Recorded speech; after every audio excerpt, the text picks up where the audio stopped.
welcome, welcome, welcome. My name is Shannon Gilmore.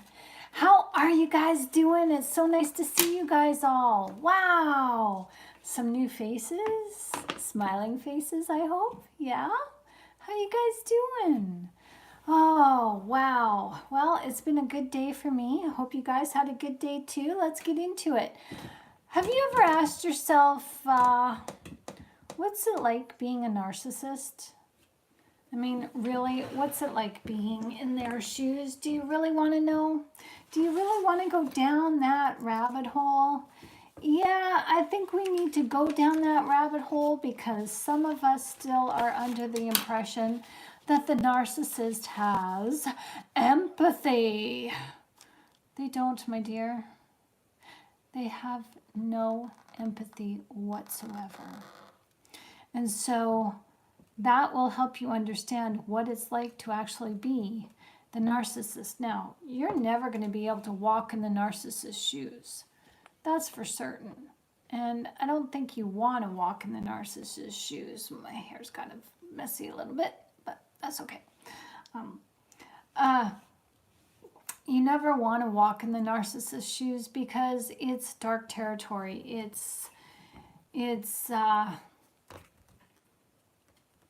Well, have you ever noticed the narcissist is emotionally vacant? Welcome. Hi. Thanks for the likes. Well, I have to say that just as much as the narcissist is emotionally vacant with you, that's how they are to themselves. They are vacant inside. There's no substance. You know, the things in you that make you you, the things in you that make you unique, unique, the things that are in you is missing in the narcissist. And so that's why they have to mirror yourself back to you because they cannot. It's like pulling a rabbit out of their hat. They're not even good magicians because there's nothing in there to draw from. There's nothing in their heart and minds to draw from. They may seem intelligent, but don't mistake that intelligence that they show you. It's just shrewdness. It's being cunning and sly, trick of hand. Look here, not there. And they do their little fancy, ooh, it disappeared. What happened? And then they come to your ear and say, ooh, look at this coin. Yeah, that's all it is. That's all it is. See, this coin trick, you know, they present a coin or something to you, and then they move their hands around, and it's gone, and it's hidden in the palm of their hand, and they reach over by your ear, and they come and pluck it from your ear. You know that trick? You know that trick? Well, that's what mirroring your persona back to you, that's all it is it's a parlor trick. It's a magician's fake magic. And they put a spell on you with their words, their superficial antics, their superficial charm, their superficial intelligence. They know exactly what, it's a hot flash. They know exactly what makes you tick, because every human being is the same in the way of we all have these feelings that we express, and we all have these emotions that are not unique to us. I mean, the delivery is unique. How we express them is unique. The charge, the exact charge, the emotional feeling or the emotional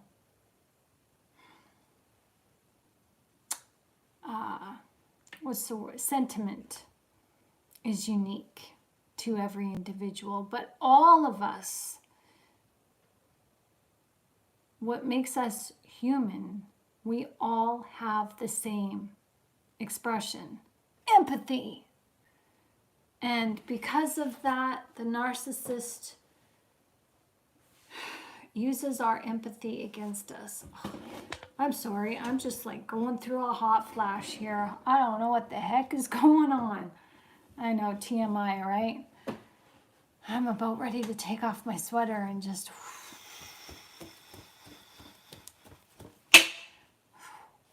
What the heck? This is not good.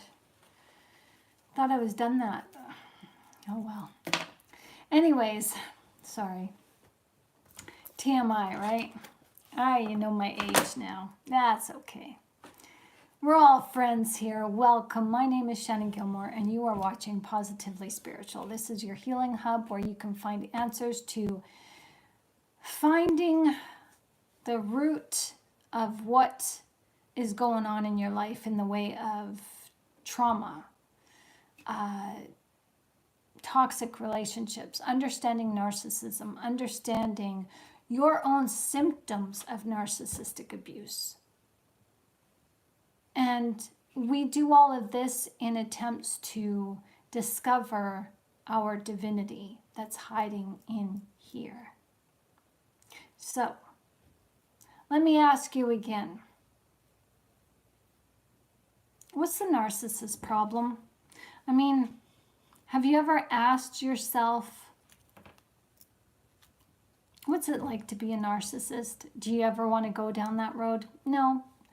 I personally have never thought about it, but it's a question. I think it's a valid question because I think many of the narcissists, the self-aware narcissists that are on YouTube, I don't even think that they can answer it.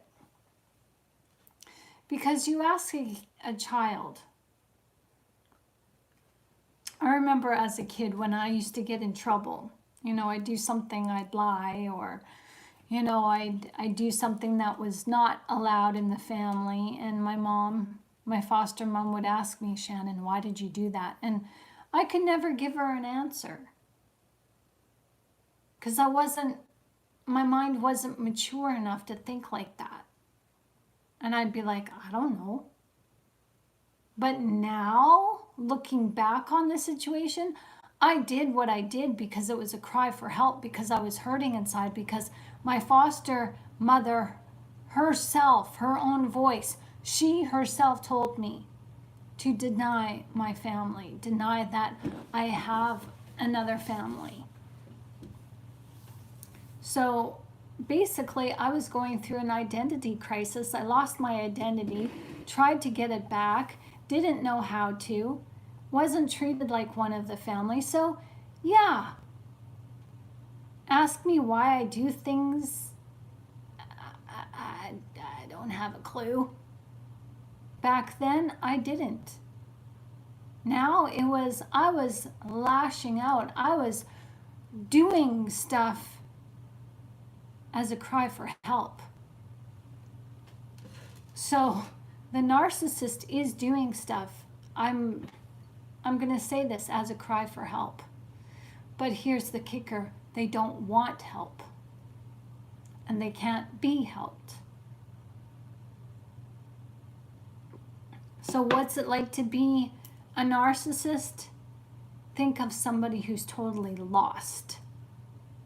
Think of yourself lost in the woods. Have you ever been lost driving down the road and you got lost and turned around and you misread directions and you've got an appointment to, you know, keep and you've got maybe a 10-minute window of opportunity to find your way back and you just keep getting lost, and so you have to cancel and you're all stressed and you're all worried? Yeah, that's what it's like to be a narcissist. That's just a pale understanding, a small scale, pale understanding. So that's, you know, the narcissist shoes. I've had to walk in my own trauma. I've had to walk backwards. You know how you're healing and you take one step forward to take 2 steps back in your healing? I mean, walking in your own shoes, that's enough freaking heartache, isn't it?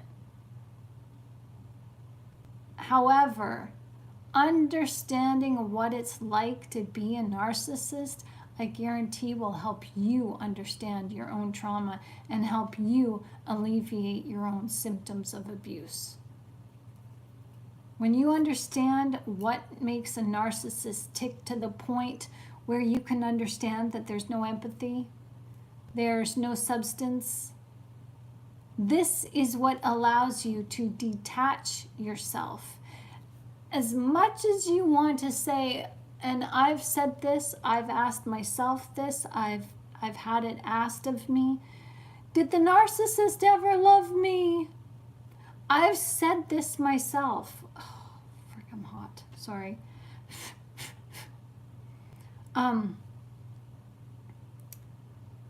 You're not going to get the answers that you're seeking from the perspective of answering that question from the side of empathy.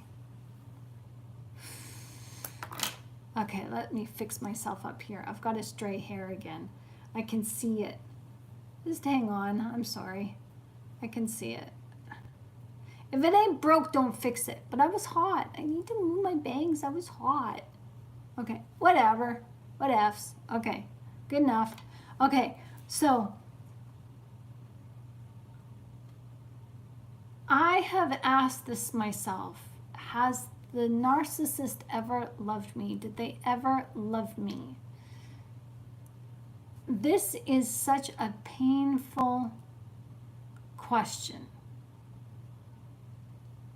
I don't know about you guys, but for me, coming from a place of childhood trauma where I've never really asked that, did my mother really love me?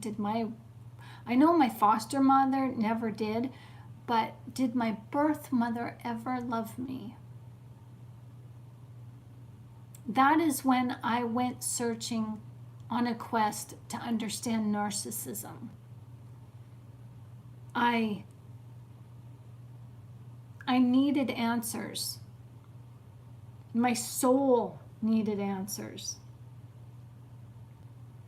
And this is a question that is hard to answer from the perspective of empathy. It's an answer when you finally do get the answer. It's hard to hear the answer when you're coming from a place of empathy. But when you can really, and this is what I really try to hit home with you guys, that if you can understand that the narcissist has no empathy, like none. They can fake it, they can pretend, they can see what empathy looks like because they mirror our human nature. But they have no empathy because if they did, they would be able to self-reflect in the way of they would feel guilt instead of shame, and all they feel is shame.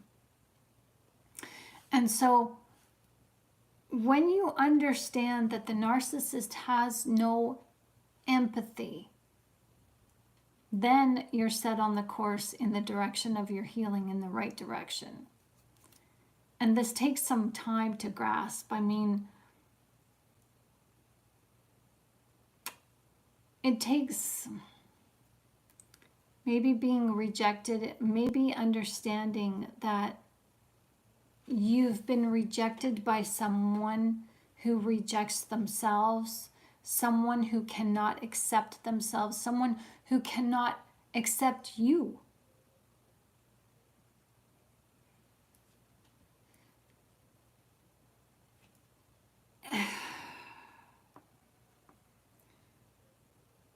This understanding, this is mature understanding right now, and I'm trying to, in the moments of pausing in this video, I'm trying to reflect back on how I used to be, where I was enmeshed with the narcissist. I was just like the distance and the separation from the narcissist would just, it held me, and it holds us emotionally hostage as we really believe that we cannot live or exist or survive or get along in life without the narcissist by our side. Why is that? Do you notice something in this video already? The question is what it's like to be a narcissist. What is it like? And we are discovering what it's like to be a narcissist by discovering what it's like to be us. What it's like to really take a look at our own pain. What it's like to take a look at our own feelings. What it's like to be us and take a look at ourselves in the mirror and see our humanity for what it is. That will give you the answer of what it's like to be a narcissist. But going back to really feeling, like I'm trying to go back like 6 years ago now to really try to feel what I felt when the narcissist rejected me as I was in a relationship that it was a relationship that was so brand new, and it was just one that was formed online, and it was just after my marriage had broken up and I was separated from my ex-husband. And this relationship with this person lasted on and off for 2 years. And I at that time I thought I knew what narcissism was because I could see narcissism in my ex-husband. But not every narcissist love bombs. Not every narcissist hoovers. Not every narcissist says or does the same thing. And this person, we had Christianity in common where we would read the Bible together online. Like, there was some really deep enmeshment. And I remember after the breakup how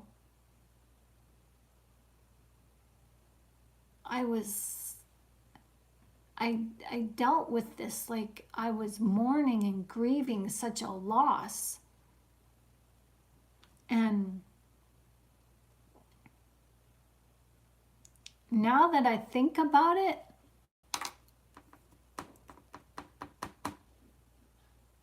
I never had a chance to grieve the loss of my mother. She's still alive, but being taken out of my family home, put in foster care, living with a foster family for 10 years, having my foster family deny my mom, and I wasn't allowed to talk about my birth family or anything like that. My life didn't exist outside of my foster family. I didn't have time to grieve. I didn't grieve that. So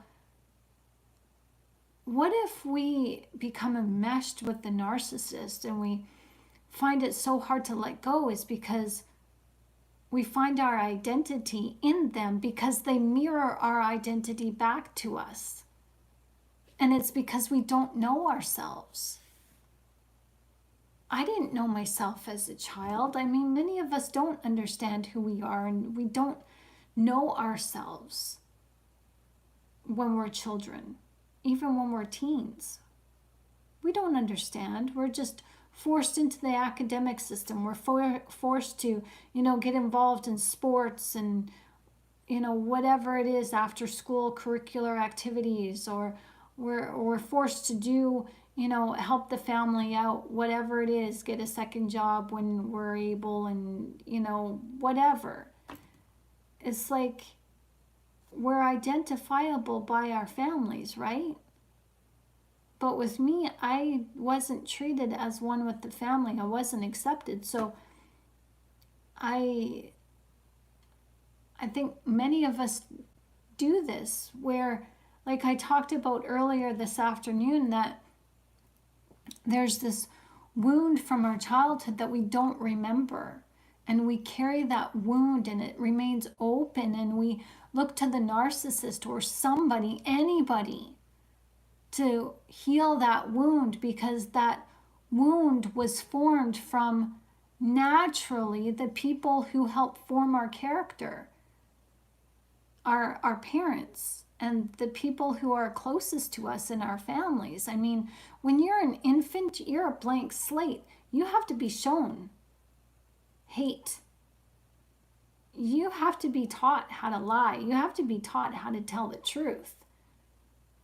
And so the people that are closest to you in your youth end up hurting you some way. And that wound remains open. And we carry that wound, and because we're immature, we don't have the emotional IQ when we're little toddlers to say to our mom and dad, hey, you hurt me. Hey, you looked at me wrong. Or, hey, you said that in a weird way. And what did you mean by that? No, we just take things. And so we go into this world with this open wound. And this is subconscious. We're not conscious of it.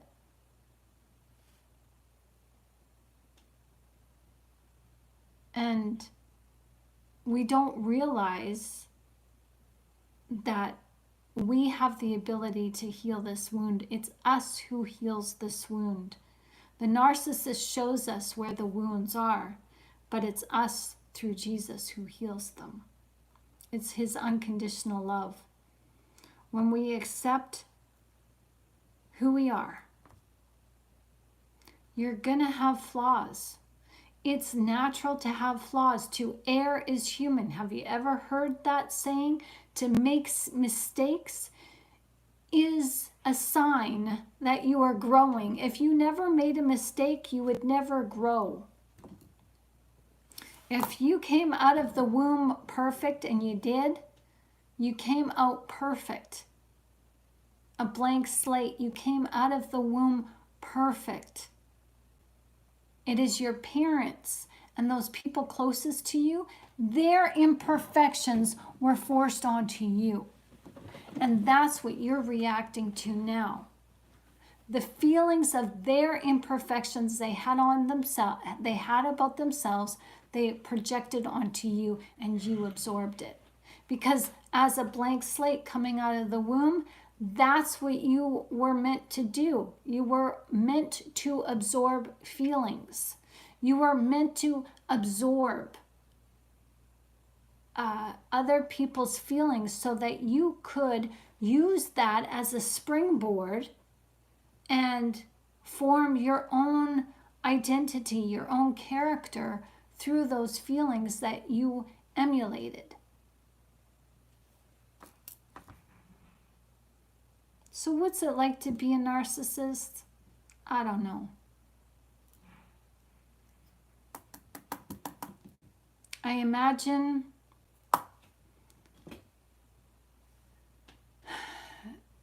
just, if you really want to go there, if you really want to dig into this,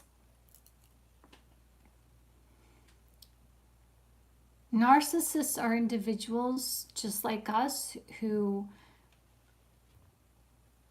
are fearful. But narcissists don't have the ability to stand in courage, to be confident, to stand against that fear and face it. Narcissists are individuals like us who are running away from themselves. And we run away from ourselves because we don't know ourselves fully and completely. But the narcissist, they will never know themselves.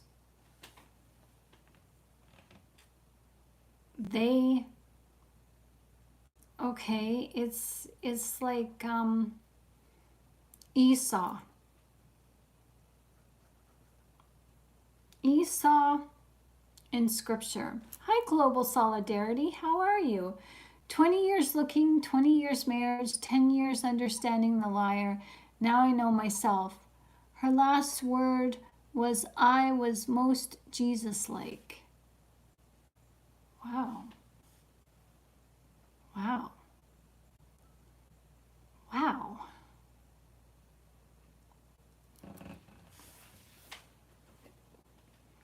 And how do you feel about yourself, Global? You've come a long way. You earned your stripes. You earned your dues, right? You earned your freedom from the narcissist. Yeah. But if you know, it is exactly that. You understand the narcissist so you can understand yourself. And it's good to see you, by the way. Hello. Haven't seen you for a few days. Yeah, like I think when I think about the narcissist and what it's like, what it must be like, I know about myself where I had narcissistic tendencies just because of the trauma that I was under. And those of you who are traumatized from childhood or whenever, you will have narcissistic tendencies, especially when you come out of a narcissistic relationship. You may question that, am I the narcissist? You're not. You just have absorbed some of the narcissistic tendencies because it's human nature. You become what you hang around. Birds of a feather flock together, and some of their freaking fluff, whatever you want to call it, some of that just rubs off onto you. It's natural, and you have to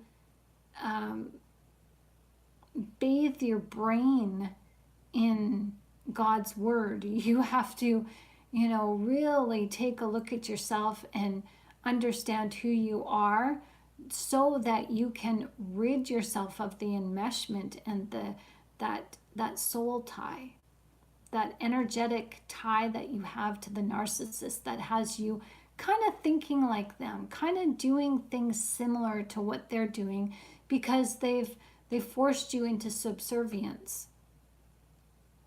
And Global, I was told the same thing. Oh, you're too much of a Christian.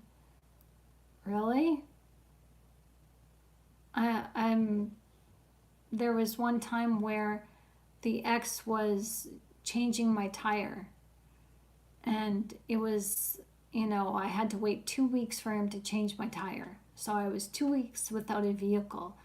And I thanked him, but I thanked Jesus first. I went, thank you, Jesus. And then I looked to him and I said, thank you. He goes, why did you thank Jesus first? It was me who changed the tire. And I felt like saying, yeah, but it was Jesus that moved your heart to change the tire. But I didn't. I was just like shocked because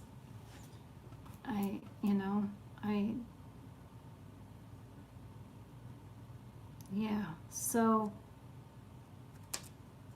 what it's like to be a narcissist, one can only speculate.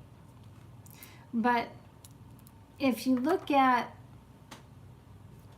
who they try to be you. So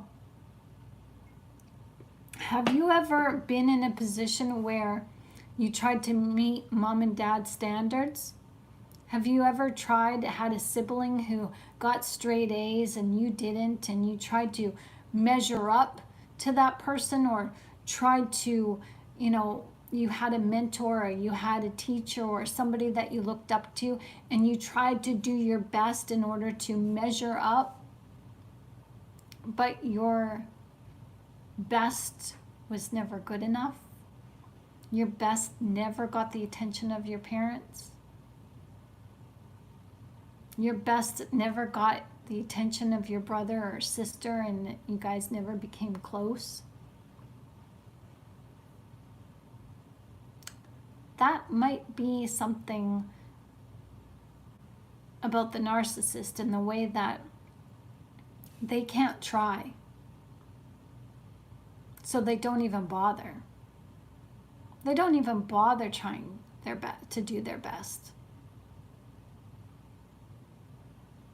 And they take from you what they like. They see personality traits from you that they like, and so they emulate that on a superficial level. There's only the motive of maliciousness, of they're self-motivated. With us, we are who we are because we're motivated to just be kind, nice, nurturing, compassionate human beings. Global says there is a character they play divorced from reality. The secrets are 24/7. Absolutely. Yeah, they can't shut them off. They hide from themselves, and they don't even know that they're hiding from themselves. Like I said this afternoon, the narcissist, like, speaking about control, this is like kind of going off the topic here a little bit, but it's kind of the same thing. That a narcissist, they need us in order so that they can control. They want to be our puppet masters. Okay, the puppet on the string, the marionettes, where we're just like, and they're holding the strings and they're standing above the marionette and they're just maneuvering everything. That's the type of control the narcissist thinks and wants to have. But when we really think about it, the narcissist needs us in order for them to control their feelings and control who they are, as they harvest our personalities, our character traits, and they project that back, and they lead us to believe that we are seeing somebody authentic in them. And that's where they think they are controlling us. But when we really flip this script and switch it around, when we start going gray rock, that's when we take back our autonomy, and we then become the puppet masters over the puppet master. And that's kind of what it's like when you're looking at a narcissist who, is divorced from reality 24/7, and they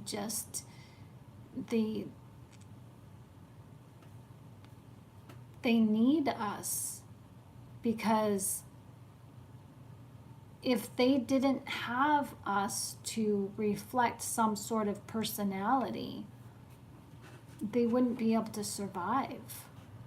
Because I believe that they use our personality to hide from themselves, because projecting our personality makes them forget who they are. I mean, I know as a kid, going back to my trauma and doing the things that I did, where my mom would ask me, well, why did you do that? And I'm like, I don't know. Global says, if I could be a fly on the wall when they are with others, the truth would be obvious. Absolutely. Like, when you're in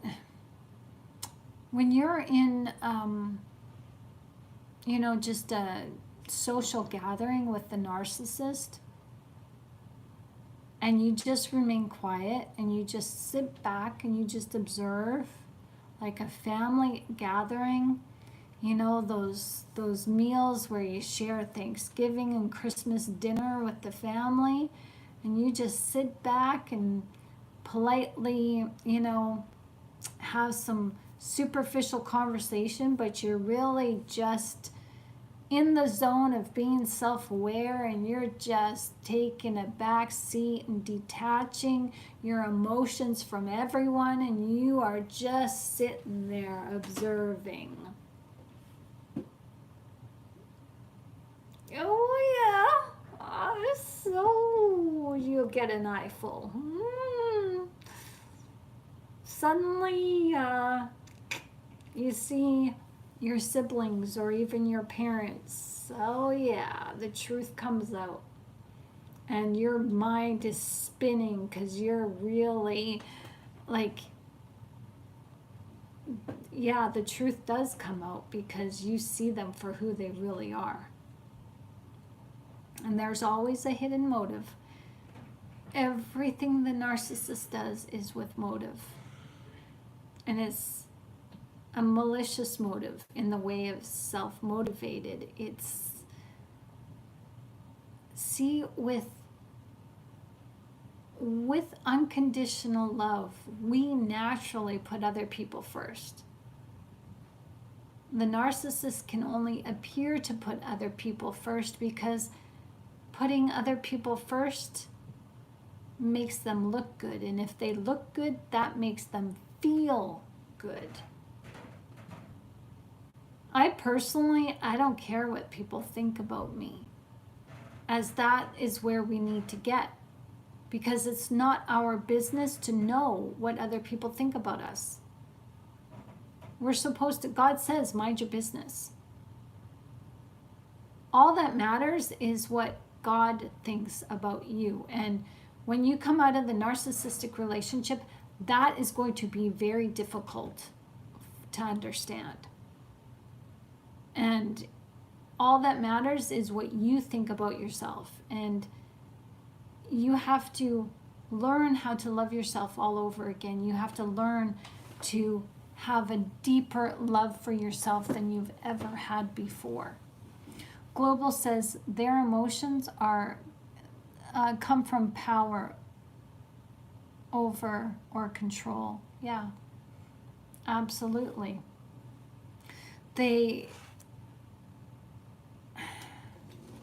It's like they're power hungry.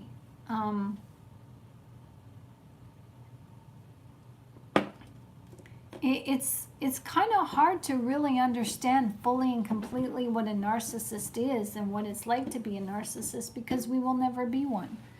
We can take on their mannerisms because we've been enmeshed with them, but ultimately we're not self-absorbed. We're not motivated by the same things. So it's a little bit difficult for us to understand what it's really like to be a narcissist, because empathy prevents us from feeling empty. Like, we have an idea of feeling empty because we've been at a place, and maybe some of you are at that place where you're still trying to discover yourself, and you're trying to find the meaning of your life and trying to find your worth, as you may still feel unworthy. It's a work in progress. But there's a difference between feeling unworthy and being unworthy. And the narcissist is in a state of being of unworthiness. Global Solidarity says, my awareness of myself was I was overflowing with love so much it leaked from my ears.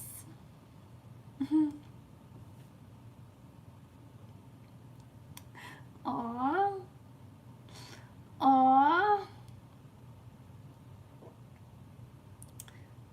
I love that. I think you're just a person who just needed to express love. Don't we all? Hi everyone, nice to see you. Welcome. It is so good to be here tonight. We had a wonderful wonderful talk this afternoon, didn't we? Wow, we were on fire. Had new people come in from England and Germany and what was that? Nashville, Tennessee, or not Nashville, but Tennessee. Yeah, we have got some new people coming in on this channel. So it's lovely to see everyone. And you know, I am glad. I am so glad and so thankful that I'm not a narcissist. And the narcissist, I think I said something like this the other day, that the narcissist teaches us how we've been a narcissist to ourselves. But it's not true narcissism. We've just been neglecting ourselves as we didn't know. See, if you don't know what unconditional love is, how are you going to find it inside yourself? How are you going to know?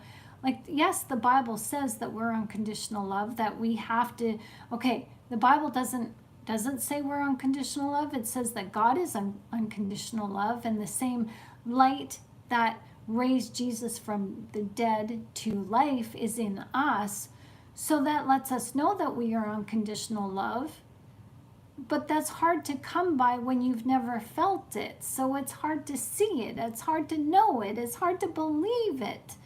And the only way you're going to know that you're unconditional love is when you start feeling it for yourself and applying it, because you give unconditional love all the time. It's natural. So if this is who you are naturally and you're always giving, you don't know what to call it. So yeah, so it's difficult trying to understand what a narcissist truly is or what they truly feel. And we just have a pale understanding based on how we've treated ourselves and how we've allowed other people to treat us, as we've unknowingly allowed the narcissist to treat us in a way that they treat themselves. So you have an idea of how they feel, how you feel, how the narcissist makes you feel. Just put a number to that they feel it 100-fold. And where you feel guilt, shame, unworthiness, they can't do anything about it because they can't self-reflect. There's no empathy there. They cannot self-reflect. They can't say, gee, why am I feeling this way? Maybe I should look at this a little bit. Like, for example, when you're feeling under the weather, okay? Maybe you're battling a headache. Maybe you're struggling with muscle tension somewhere in your shoulders. Maybe a backache. Maybe you put your hip out. Maybe you're dealing with sciatica. Maybe you're dealing with a little bit of a headache. You respond by, hi, NBA. Nice to see you. You respond by saying, hey, wait a minute. I'm feeling under the weather. I'm feeling some pain. I need to either deal with this holistically or take some pain medication that will help. Like, you're mindful of what's going on with you. And when you're mindful of your symptoms of something's wrong in your body, that you're catching a cold, that you're getting a migraine because you're stressed at work, you take steps to de-stress. Maybe you go and sit in a hot sauna, or you go and put ice on your neck, or, you know, put ice on a cold cloth on your forehead and go sleep. And or maybe you're feeling a cold, you go take some echinacea. You know, whatever it is that is your routine to stave off a cold, to deal with tension, that's your routine. And that's what works for you as you know your body best. But many of us are not mindful of our emotions.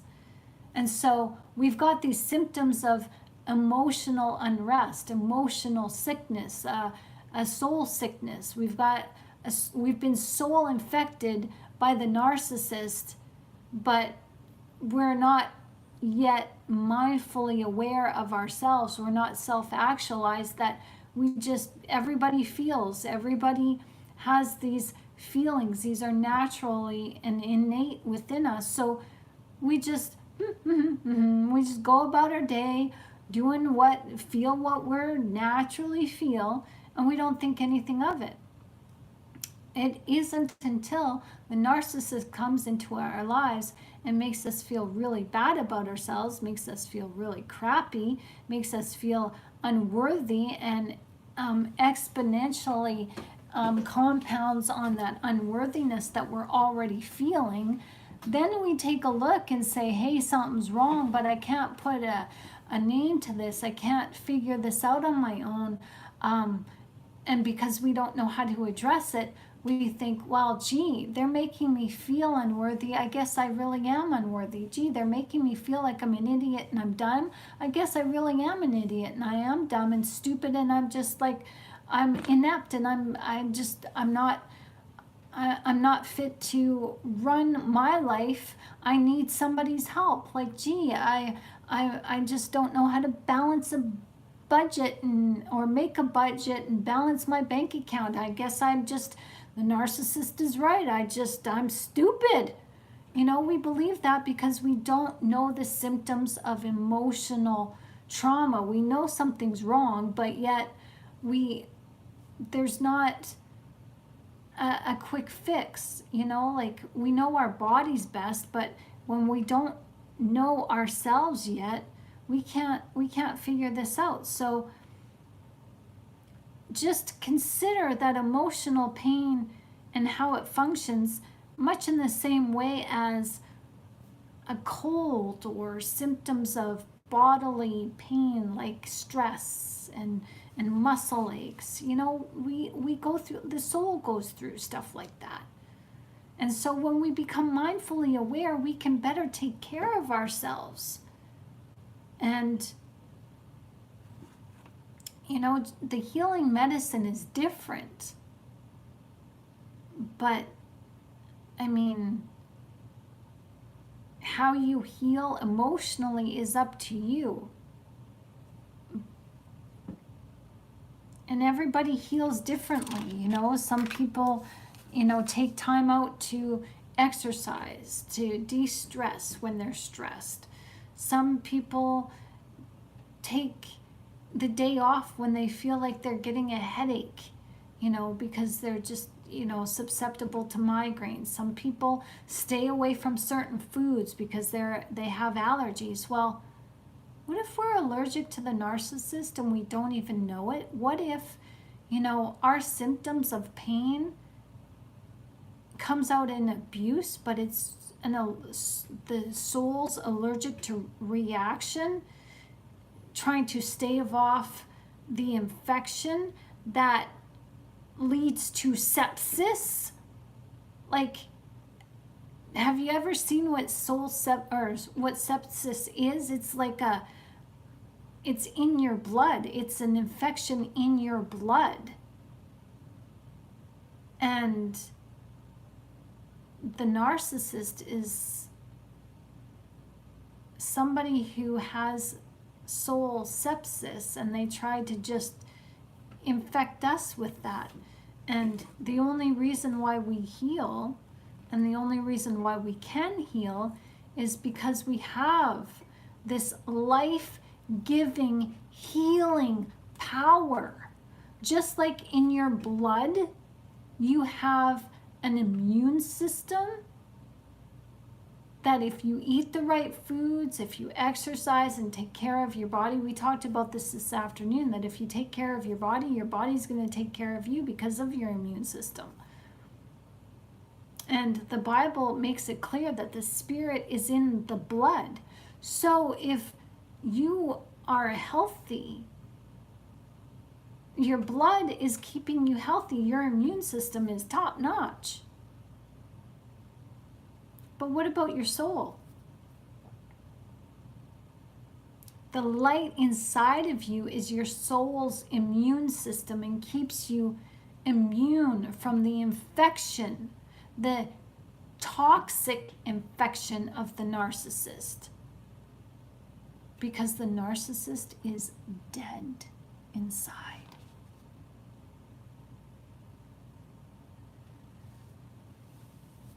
The narcissist is someone who spreads disease, a spiritual disease. And we feel the effects just like when you feel the effects of an allergic reaction coming on. When your body has too much toxins stored in its fat cells, you start getting tumors, you start, you may have formed some sort of inflammation, and that inflammation turns to cancer. Well, that's what's happening with us when we become enmeshed with the narcissist.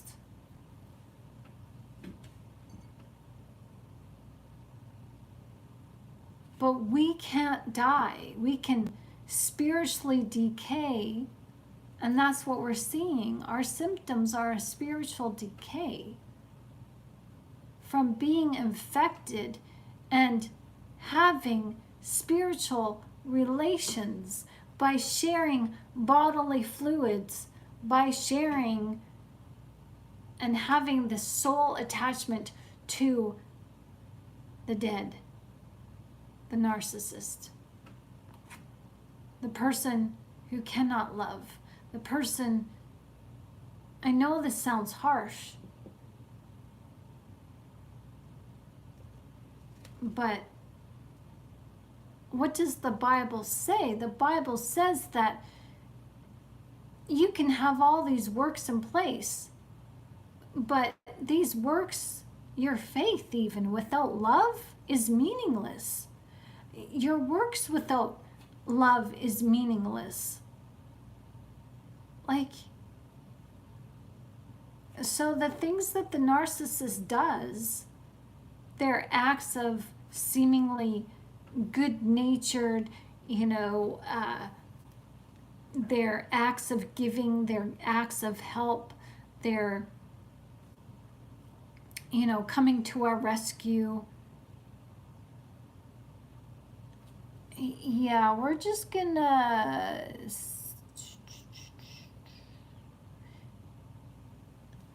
NBA, you don't have to stay here if you're gonna act like that. Let's have some respect, please. Thanks. Now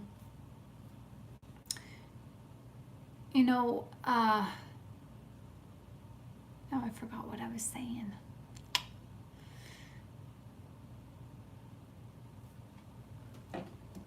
The narcissist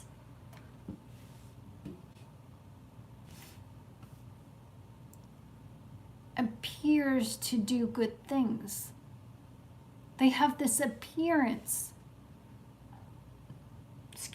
of being kind and well-mannered. But what does Jesus say? Well, these people honor me with their lips, but their hearts are far from me. And that's kind of like having the appearance of being good. The motive isn't there. The motive for being good is non-existent. And what does Jesus say? I'm going to say, go away, I never knew you, from these people who serve me in vain.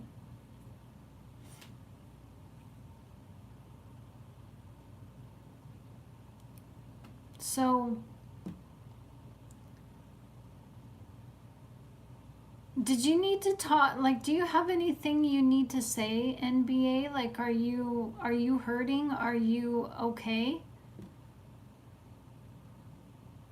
If you can't say it here, you're welcome to message me, but just keep it respectful. But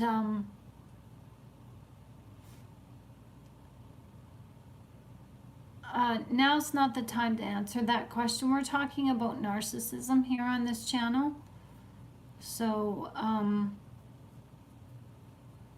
yeah, I'm not...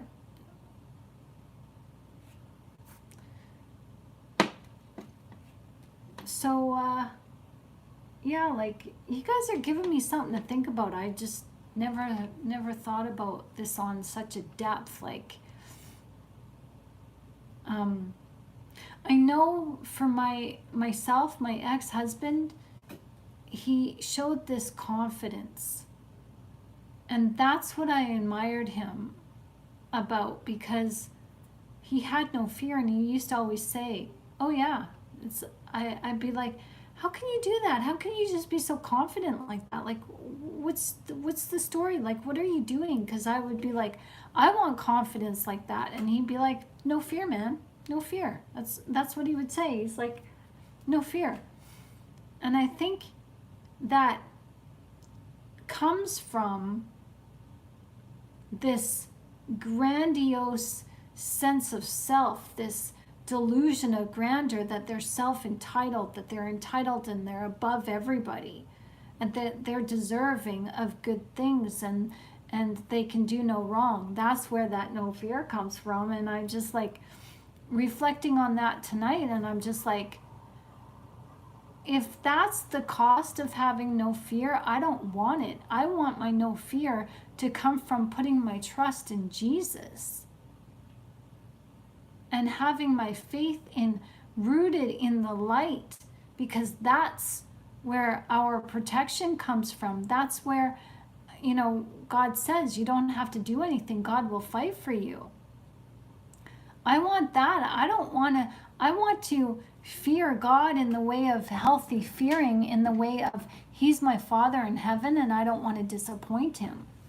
Disappointment is, I think, worse than having a parent mad at you. There's a difference about disappointing somebody and letting them down than just having them angry and upset at you. And to fear the Lord is to not want to disappoint Him, as you want your Father in heaven proud of you. And I would rather have my faith in Him, and knowing that I can do all things in Christ Jesus who gives me strength, because the joy of the Lord is my strength, than to walk around feeling entitled and bold and no fear, nobody can touch me. No, I don't. There's no humility with the narcissist. Like, the narcissist has limitations, but they don't believe that they are limited. And they don't believe that those limitations exist for them. Wow, this is good. It's good stuff.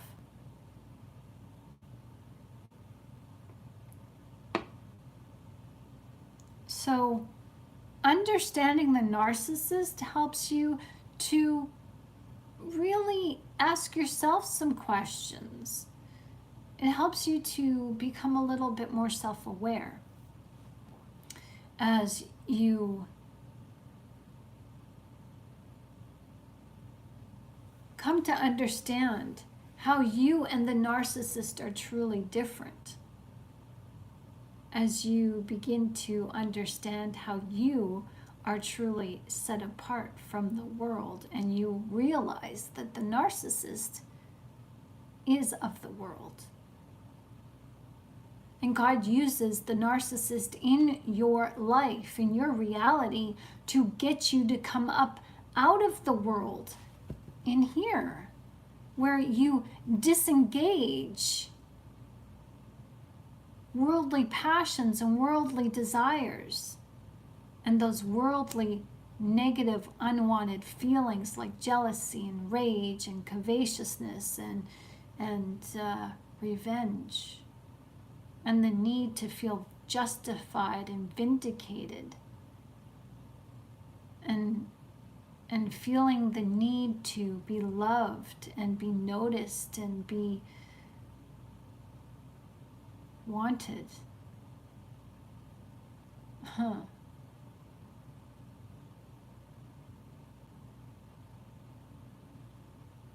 The narcissist has nothing that you want, guarantee it.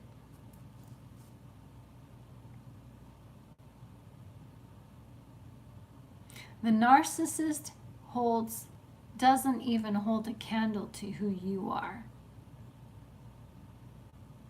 You just got to figure out who you are. And that's the fun part, discovering yourself by, oh my gosh, I am so excited. Many years ago, I did, I broke stone and I made this stone mosaic for my wall. And I sold the house, and this mosaic stayed with the house because the new owners wanted the mosaic to stay with the house. And I never have done one again. And I caught on to a YouTube video of a craft where I am just so excited to get started on this craft because it's just up my alley. And I'm excited because it's what my heart desires. It's like my soul can't wait to shine because I've been stifled so long by narcissists who say, you can't sing, you can't draw, you can't do that, you'll never, you want to be an author? Well, you'll never make as much money as I do. It's not about making the money. And so I allowed myself to I tell you guys, my ex-husband told me that helping people as I do, talking to people through the internet, through video, and hearing some of the situations you guys go through, or we all have gone through, dealing with people in suicide. Hi Sam, nice to see you. No, I'm not a narcissist. No, I asked the question, what's it like to be a narcissist? Because in understanding the narcissist, you learn to understand yourself. It's nice to see you. Welcome. In dealing with the narcissist, we do sometimes take on their narcissistic qualities, but the motive is different. We may do things because we're enmeshed with them. Birds of a feather flock together. But the motive is totally different. And once you understand that you and the narcissist are different, you learn to really get in touch with yourself, you lose those narcissistic tendencies. It's quite common to ask, am I the narcissist? What's up here? Yeah, it's quite common. And I guarantee that if you have to ask that, you're not a narcissist.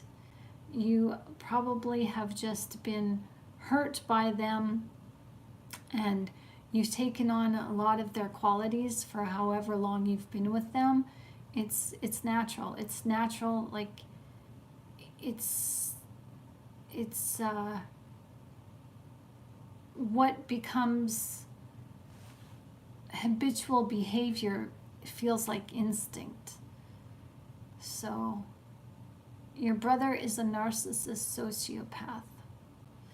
Yeah, a lot of times, you might find that if you come from a narcissistic family, either parents or siblings, you might find that you've been the scapegoat of the family. So yeah, welcome. It's nice to see you. So yeah, I forgot where I was, but that's okay. This has been a good talk. Wow. I mean, really enlightening for me. Global Solidarity says their plans are for the next 5 minutes. My plans are 50-year plans. Exactly. Aw, thank you, Sam. That's very nice of you to say so. Sometimes I can get animated, but it's all excitement. It's all good. Yeah, we're usually here at 1 o'clock Eastern in the afternoon every day. Wednesdays I normally take off, but we'll be here tomorrow at 1 in the afternoon. We had such a really good time, a really good live today at 1 o'clock. Some of you guys missed it. It was really good. So Global says, the love I gave others was without reward. But in hindsight, the world is a better place, and the love multiplied without my awareness. Ooh. You know, God does say give without expecting anything back in return, and I was thinking about that about yesterday, about our love, our unconditional love that we have. What's going on with you, NBA? You're giving a mad face. There's certain questions I don't answer, so I'm not ignoring you. I'm just choosing not to address your answers or your questions because we're here to answer the questions about narcissism. So, I bet with the goat. Hi, nice to see you. Welcome. Yeah, so I like what you said, Global, because you know we are ambassadors for Christ. I've dealt with a few narcissists, yeah, more than I want to admit, Sam. I think this world, we're always going to deal with them in some sort of way, whether it's, with work or just in passing or forming friendships. It's like when we know enough now about narcissism that, we can pretty much determine who's going to work as a friend or as an associate before the relationship goes too far. But for me, I had to basically, I learned the hard way where I thought, oh, I can control them, and oh, I can manage this. I can deal with it.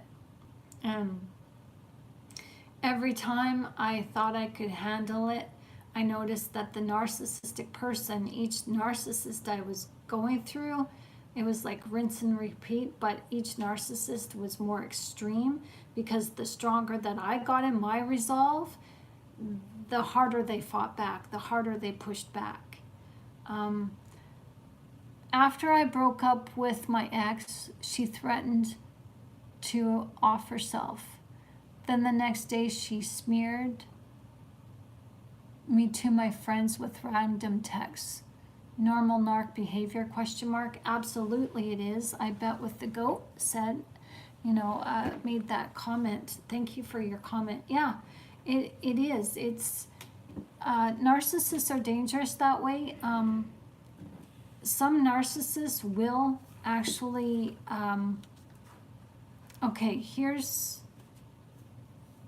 this is what this is my personal experience, that narcissists love to leave you with a lasting legacy of a memory of them attached because they believe that they own you. So this is morbid. I don't even know if maybe some do know this, maybe some don't, but it's morbid, a very morbid behavior that I'll use this small example, like just an innocent example, where maybe the narcissist buys you something because you want to buy. Okay, you're out shopping with the narcissist and you see something that you like and you have your own money that you want to pay for it. Say it's just a little knickknack and it's just your favorite. It's one of a kind, it's unique, and it's just right up your alley. It's your favorite color, or maybe it's your favorite motif. Whatever it is, you want to buy this because you have to have it. It's yours. Like you just it fits you to a T. This little item is your dig, right? It's your thing. Well, you're ready to buy it, but the narcissist says, no, let me buy it. I'll buy it for you. And you're like, no, it's okay. I've got my own money. No, let me buy it. I want to buy it for you. You think that they're doing something really nice and going out of their way and making a gesture out of the goodness and kindness and the love and the affection that they have for you. But no, the narcissist sees you as an object. And the item that you want is obviously an object, right? So, but they know it matters to you. They know that, you have some sort of sentimentality towards this. It's something that you have attached yourself to. And so they will gladly oblige, because once they buy that item for you, you're not just going to look at that item as that item. You're going to look at that item now with their memory attached, that this narcissist, this so-and-so person bought this for you. And chances are that when the narcissist breaks up with you, or they have a problem with you and they discard you and they leave you, you're still going to attach that. You're still going to hang on to that item that they bought you, because they know that it's your favorite color. They know that it's whatever it is. It's the motif. It's the animal likeness, whatever. If you like animals, like I like elephants, and if you like whales or whatever, and you just have this little statue because they bought it, knowing that you like it, that it's special to you. You're not going to get rid of it, even when they break up with you. So this item has a lasting memory of the narcissist attached. So that's what they do. It's really morbid, but you'll find that their gift giving is they see you as an object, and they buy you things in order to control you, and you think that it might be out of the goodness of their heart. No, they want to leave a lasting impression, a lasting legacy with you. So Global says their sense of superiority gives them the idea they own you. Exactly. And okay, so after smearing me to my friends, this is what I bet with the goat says. After smearing me to my friends, she tried to text me 2 weeks later and then called me a month. Left me a voice message that she wants to talk. After all the BS she put me through, I ignored it. Good for you. Go no contact. Good. So, now concerning, just going back to, because that, like I gave you guys just a little innocent idea into this little innocent gift giving thing. And the reason why they give you gifts is because they want you to have the lasting memory of them attached. So every time you look at the gift that they bought, you will think of them. Not that you will think of what this item means to you whether it's your favorite color, whether it's the favorite, animal, whatever it is, you're no longer looking at the item itself. You're looking at the moment. You're reflecting upon the moment. You're reflecting on your feelings. You're reflecting on the generosity, the kindness, so-called kindness of what that person did for you. So now the essence of the narcissist is always attached to you through that item. So, concerning the psychopathic, sociopathic narcissist who uses unaliving themselves as a tool to manipulate you and control you. Some narcissists actually do. Narcissists are depressed people.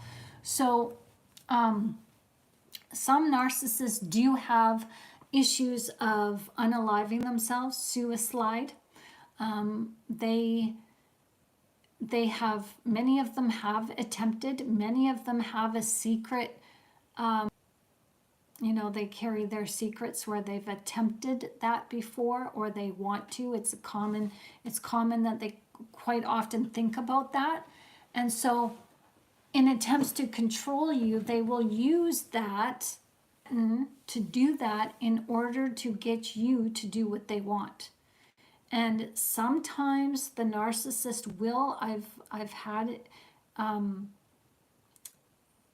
I've talked to people, but I've also had people in my life, friends and some other people closest to me, family members, who have had a friend or a boyfriend threaten to harm themselves. If you leave me, I'm going to do this. And that's what happened. The individual ended up unaliving themselves. And this is a way for, to say, see, this is your fault. See what you made me do. It's a way the narcissist has the final say, and now your life is ingrained with the narcissist in this tragedy that will forever stay with you. You will forever have them in your memory. So just be careful. If someone does talk to you about suicide, then, get them help or encourage them to get help. And let them know right away, I am not taking responsibility for this. This is between you and whatever has happened with you. I encourage you to seek therapy, but I am not taking responsibility for your own emotions. You're responsible for how you feel. You cannot put that on me. That's not my responsibility. And you have to put boundaries up. You have to be hardline. Do not allow yourself to feel guilty. Don't allow them to make you feel guilty. So, so I bet with the goat said, she told me she wanted to marry me after 3 months of dating, but then also told me I would get divorced one day when she was upset. It's the hot and cold behavior. Absolutely. When someone wants to marry you right away, it's usually because they want to control you. Just like, what better way to control you with, my dear? They slap a marriage proposal and think that, or lead you to believe that you're everything that they've ever wanted, and you're everything that they are everything that you want, like you guys are a match made in heaven kind of thing. And yeah, I've gotten caught up in that too. My ex-husband of almost 20 years, we knew each other for 2 months, and during those 2 months it was flip-flop. He would break up with me, get back together, break up with me, get back together. But I was so dependent and so traumatized that I didn't even recognize my trauma at the time, that I just let things slide and enabled his bad behavior. But it was just reflecting back on that, it makes you feel good when somebody proposes to you, this is no small thing. Like, the narcissist trivializes marriage, trivializes this contract. This is like a life-changing event. And so they use that to their advantage because they know that, this is a serious thing for you. When someone proposes marriage, this is not just, we're not just playing house here. This is the real deal. It's really happening. Feelings are involved. Oh my gosh. And that's how they hook you. Your ex never cheated. I know that for a fact. Not every narcissist cheats. Exactly. Not every narcissist cheats. They may, they may form an emotional attachment with somebody, but not every narcissist physically cheats. They will withhold sex from you, though, and as a way to control you, and as a way to dominate you and control your emotions. And it's a way to ensure that you won't cheat, where they pull back their affections to form a trauma bond with you. So, yeah, narcissists, I mean, narcissists are overt, covert, malignant. You're not just dealing with somebody who has a narcissistic personality and call it good. I mean, they're sly devils. They're tricky, and they are conniving, undermining, maligning, malicious, seditious.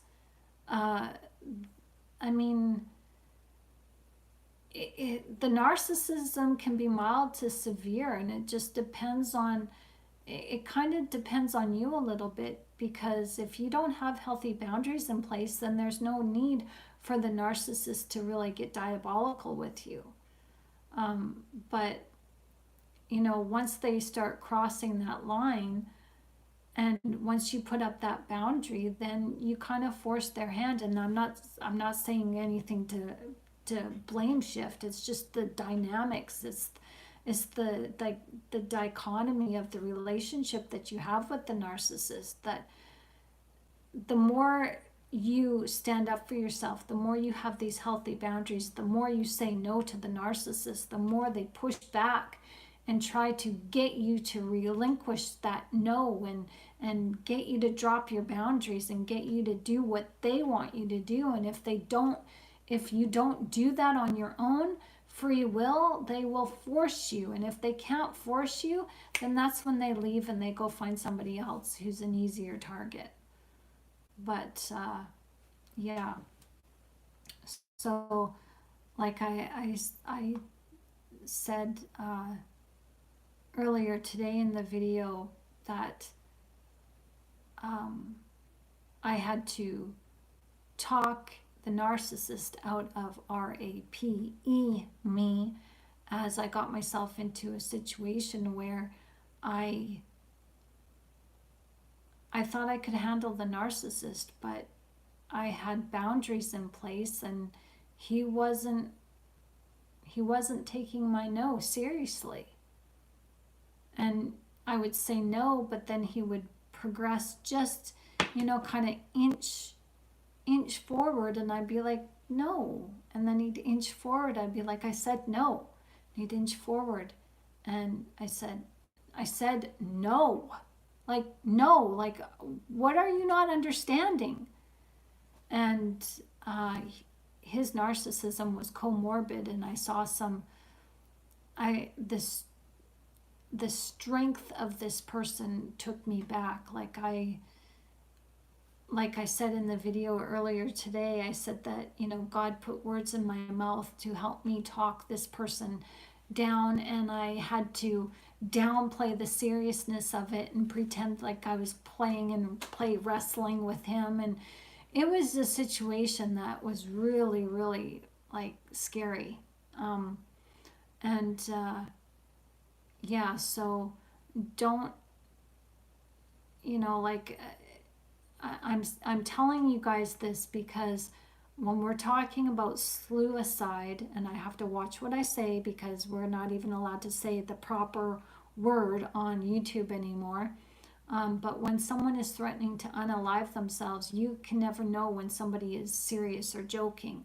Like that depression that leads to somebody not wanting to live anymore, that's a serious thing, and I'm an advocate against that.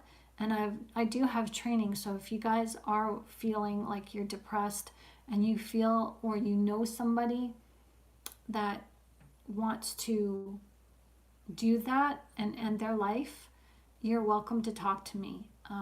I'm here. I will stay up all night and talk with you.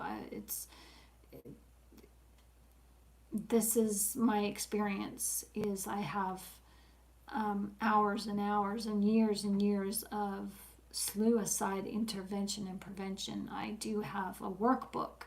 I do have a membership course where you can work with me on a monthly basis to help work your way through this with God's help, as I take you through scripture, and I'm there as your advocate, cheering you on, helping you. So yeah, so this is serious business. And when you're dealing with the narcissist, you don't know their mind. And that's the thing. Do you really want to know what the narcissist is thinking? Do you really want to know what it's like to be a narcissist? You have to basically trade your soul. You have to trade in your soul for emptiness, because a narcissist, they can, as they often do, anything. There's nothing off limits. They have secrets. They have done things that they will never tell you about. They will take those secrets to their grave, or they're telling somebody else. Their best friend may know, but you who are married to the narcissist, you're supposed to be closer than their best friend, and you don't know. You don't know what the narcissist has done, but their flying monkeys do. So why would she check browsing history? I mean, who does that? It's crazy. She went through my phone while I was sleeping. Text, browsing history, notes, everything. I felt so violated. I'm sorry that you went through that. Yeah, it is a violation. It's a violation of your privacy, and they do this because they think they own you. They believe that they own you. The minute you say yes, in the way of having some sort of relationship with them, they feel like they own you because they don't see you as a person. They objectify you. To give you some idea of what that means, they dehumanize you. That's what their repertoire of the gaslighting, the undermining, the maliciousness, the going through your stuff. They have trust issues, but they dehumanize you, and they're looking for anything to use against you so that they can throw your privacy in your face. The private conversations, throw it in your face. And they do it to control you because they objectify you. They don't see you as human. Because if I've done this I talked about this in another video, and I really think that the narcissist dehumanizes us because they dehumanize themselves, because they are not human. They're not. And so they can't, they have no autonomy over themselves. I mean, they have to force us into compliance of what they want. Like, this is so convoluted. It's kind of difficult to explain, but they don't have autonomy. They use their free will in order to take away our free will and make us compliant and obedient to them. And they use their free will in the way of, and it's not free will. It's free will is marked with compassion and kindness, where we allow people to be who they need to be so that they can learn and grow and become the people that God needs them to be. But they use this free will that they have as a way to force other people into subservience, and their own free will is used against themselves in subservience as they trick us to serve them, but really they need us, because without us serving them they would not be able to exist, because they can't survive in their own company, because they don't know themselves. They're their own worst enemy. Hi, Joe. Nice to see you. Yes, I'm live right now. Yes, I am. So this is good. Good to see you, Joe. It's been a while. How are you doing? I hope you guys are all weathering the storms okay. I'm here in Canada talking to you from Oshawa, Ontario, Canada. So we've got clear skies. We're good weather here. So for those of you who are in the eye of the storm and are going through some problematic things worldwide, whether it be in England or the United States, God be with you. You know, may you guys stay safe. So so I bet what the goat says, yeah, and if I said no, it would be what are you hiding from me? There's no winning. Exactly. There is no winning with the narcissist. It's darned if you do, darned if you don't. There's always a double standard.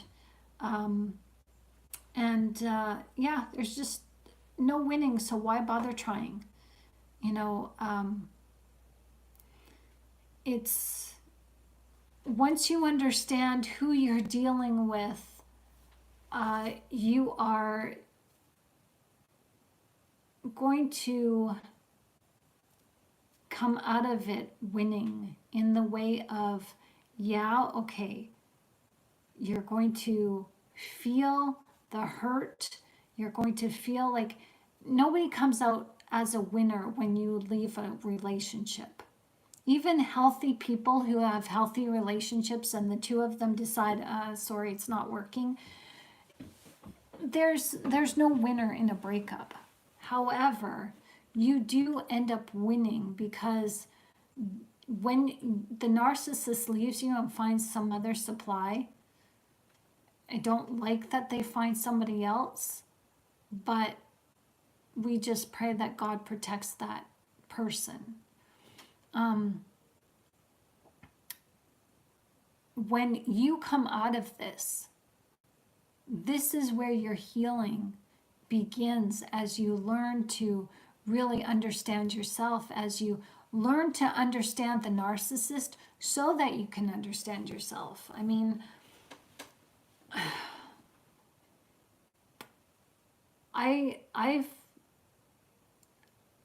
I've been helping people since I was 16 years old. So I love understanding what makes people tick. I love understanding human nature. And I've personally made this discovery on my own when I started discovering, you know, reading up on psychopathy and understanding what narcissism is, and really looking at the symptoms and saying, okay, I see that in my ex, I see that in my mother-in-law, I see that in my friend, I see that behavior over in that person and the coworker and, you know, that family member. And it's just like, holy cow, I'm surrounded by narcissists. No wonder I am who I am, because I've been living on eggshells. I've been living as a people pleaser, trying to, you know, like, when you're surrounded by narcissists, even one narcissist, and they isolate you, it's like your mind is not your own. It's like you lose yourself, or you don't even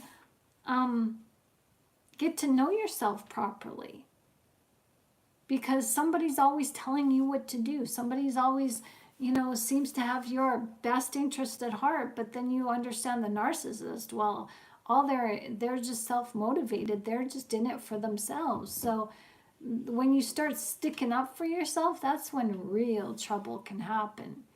And when you're not ready to stand up for yourself, and you do, the narcissist may even threaten to leave, and that will cause you to pull back and just relinquish your boundaries to them. That's happened to me before, because I was, whenever the ex and I would get into an argument, he would say, "Oh, you want a divorce?" And I'd hear that word and I'd panic. And then finally, when he said, "Oh, I want a divorce," and I'm just like, "Okay." And he was taken back, because I'm sure he thought that I would have begged him to, "No, let's stay together." And I just went, "Okay." Because when you're ready, you're ready. When you're ready to come out of the narcissistic relationship, you're ready. You're done. You're done.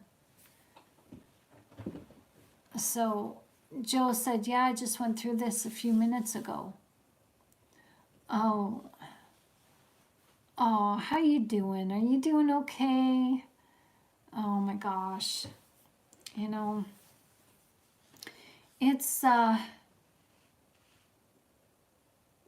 It's hard dealing with other people's BS, isn't it? It's really hard when, you're trying to get your life together, you're trying to just do the life, and you're not hurting anybody. And the narcissist comes along and just slams you with it. Excuse me, it's just, until you can really distance yourself, until you can really just allow yourself to not be affected by the narcissist, you're still going to, there's still that soul tie there. I think when you really understand that the soul tie is broken is when you just don't give a flying rip about the narcissist anymore. Yeah, I was on earlier this afternoon too at 1. We had a really good conversation. So if you want, you can check out the live video that's before this one. It was really good. We had some new people come on, Joe. We're getting there. New people are on tonight too. So yeah, this is great. And it's good to see you all here. You guys are awesome. You've got comments, questions, and suggestions. Make it known, because somebody on here has an answer. We're all here to help each other out. And if you don't want if you don't feel comfortable talking on live for other people to see, you're always welcome to use my email and we can chat there. Oh, good. How'd you think of that video? Did you like it? It was fun. It was really fun. Yeah, I don't know. The narcissist is not going away anytime soon. And it's kind of like the War of the Roses. Have you guys ever seen that movie, The War of the Roses? I think it was a 1985, maybe 1987 film with, I forget who the major players. You'll know it once you Google it. You'll know the people. That eludes me. But yeah. A married couple who want a divorce, but they can't split up the goods. They can't split the house up, and so they end up ruining the house. And I can't say anything more because it's a spoiler alert if you haven't seen the movie. But it's a dark comedy. But it's the narcissist, they pit you. It is a war of the roses as you are pitted against the narcissist. You're pitted against yourself. You're pitted against, even what you know to be morally right. The narcissist basically tries to force you to go against what you know is morally correct. They even want you to let go of your faith in God. They any spiritual morality that you hold dear is like, no, they want you to put them before you put God first. They want you to put the narcissist first before you put Jesus first. And sometimes we end up doing that because it's the threat of violence, the threat of being left, the threat of the emotional pain hurts. And God,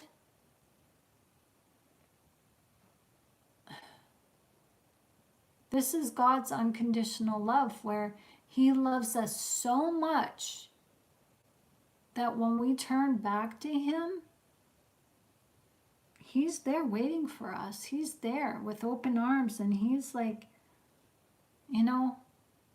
doesn't even wag his finger at us and say, I told you so. He doesn't put his hands on his hips and say, are you going to follow me now? No, he's just acts like nothing has happened, and it's like, you're here now, so come here. Come in for a hug.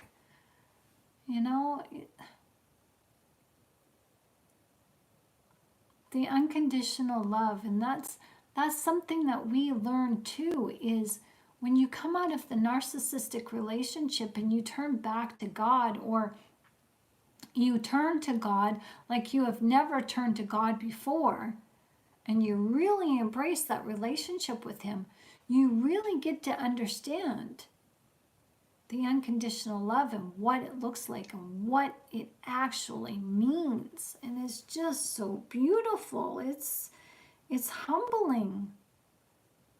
Hi everyone, welcome. It's so nice to see you. I just noticed we got new people coming on. I think there's 7 people in the chat already. Thank you for the likes. If you guys do like this video, give it a thumbs up, and if you don't like it, give me a thumbs down. You're not going to hurt my feelings any. Your thumbs up or thumbs down actually contribute to helping this video get out to be seen where it needs to be seen. And the way the world is right now, there's a lot of hurting people out there who have been abused and used by narcissists. And we're, like I said this last week, we're the cleanup crew, we're the healing, we're it. We've it doesn't matter how mild or severe trauma is trauma. We're not here to compare. We're not here to, say, oh, your pain is worse than mine. So, no, our pain, all our trauma is valid. Everybody has a right to share. And so please, even if you think that your pain is not as severe as somebody else's and you don't want to share, and you feel like, oh, well, how can I possibly contribute? How can I possibly help? I encourage you to help, because you are needed. Your story is valid. Your testimony, what you went through, it is valid. And honey, we're here with you. We believe each other. We believe each other on this channel. We're here to help you, as your story, sharing your story, will help to heal others. And we're just a family who loves, and we're here to spread the unconditional love to each other, to ourselves, and everybody who wants it and needs it. Joe says, not going to happen. I had a breakthrough with issues I was having with my truck. A Christian auto repairman came into my life and my issues were solved. Amen. Jesus, thank you. That's awesome. That's good news. That's really good news. Really good news. Thank you, Lord. So yeah, like, you know, I want to say this, that with you guys are helping this channel grow. And with the information that we share every day on these videos, you know, you're taking a chance on me, but you're taking a chance on yourself. And you are allowing yourself to trust yourself and trust your judgment and trust the information that you learn. And you're trusting yourself to do your own investigations. And whatever you learn on this channel or video channels like this one, you are making a difference, because there will be somebody somewhere in your lifetime who will, God will put in your life. That's just the way it is. God will put this person in your life, and you will be ready to give an answer, and give an answer out of love and kindness and compassion. God will use you. Like, this information, your healing is not in vain. It truly isn't. Your healing is for you, yes, first and foremost. But your healing is healing for you, so that you can be a source of healing for somebody else who is not yet ready or mature or healthy, or is in a position to see life through the lens that you see life through. So you're there to help build somebody up. You're here to bridge the gap. You are here to admonish and encourage and lead, teach and guide. And so, you know, it doesn't matter. You can't quantify this. There's no comparison. In God's house, there is no favorites. We are all equal. So we're in this to win this. We're all in this together. So, you know, you're blessed. And I'm fortunate to know you guys, to have you here with me. Like, I feel blessed by your presence. You guys are amazing. I want you to know that. Look at yourself in the mirror when you go to bed tonight, when you wake up in the morning, and tell yourself you're amazing. You may not feel it, but keep doing it. Keep saying, you're amazing. I love you. You're amazing. You're cool. Just be funny and flirty with yourself. And at the end of the week, see what happens. Oh, thank you, Joe. The same, vice versa. Yeah, you guys are awesome. It's just, I can't thank you guys enough. I just appreciate you guys so much. You'll never know. And we just had so many subs today. We had so many people subscribing.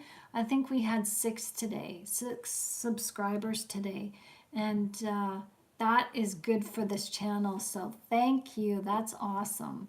And I'm telling you, when we hit 1,000 subscribers, we're having an online party. So bring your party favors and bring your cake.